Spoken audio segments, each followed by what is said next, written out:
Howdy Google Ads fans, and welcome back. In this very quick lecture, we're going to talk about language settings real quick. So let's jump back into the computer and take a look at language settings. Google prompts us to select the languages your customers speak. It defaults to English since this is an English Google Ads account. You could select multiple languages, you could select all languages, you could select one language, it's up to you. But how does this really work? Okay, so say for example, you're selling hats online and you want to target Spanish customers, Spanish speaking customers. You could create ads in Spanish, written in Spanish, and you could have keywords that are Spanish keywords.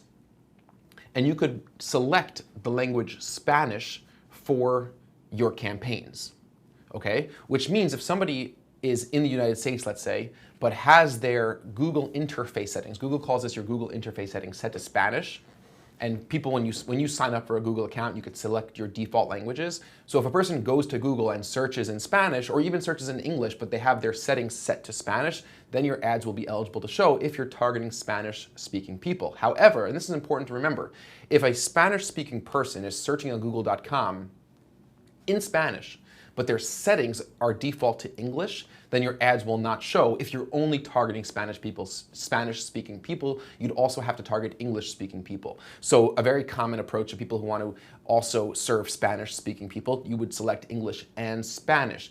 Remember that even if you select Spanish as a language, that doesn't mean Google's going to translate your ads. They're not going to translate your ads. If your ads are written in English and your keywords are in English, that's how they're going to appear. So if you only have English ads and a person is searching in Google in Spanish, then most likely they're not going to see your ads. Google detects, Google properties have default languages. So google.com defaults to English, google.fr defaults to French, so on and so forth.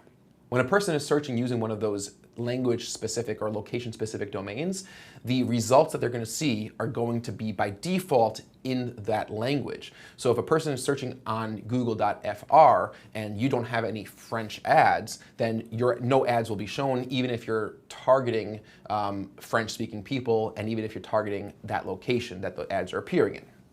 So remember, it's important.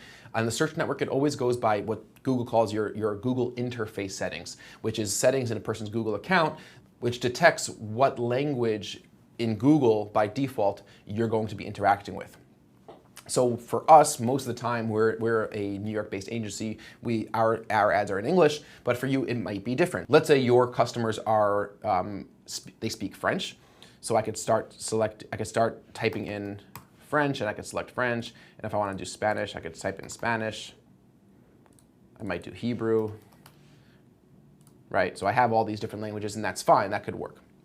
On the right-hand side, Google will suggest that I could add English. So if I want to add English, I could just click Add All, and it will add English in there, and I can remove each one individually by just Xing out of the ones that I don't want. For us, we're gonna select English because I don't want my ads showing up when people search in Spanish, or if people have their default settings, their interface settings set to Spanish, because my website is not in Spanish. So you have to think about that as well. We don't have a Spanish website for this client.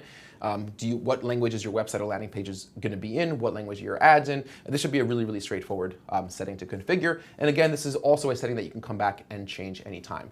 In the next lecture, we're going to start talking about budget, and it's going to be fun. I look forward to seeing you very soon in that next lecture.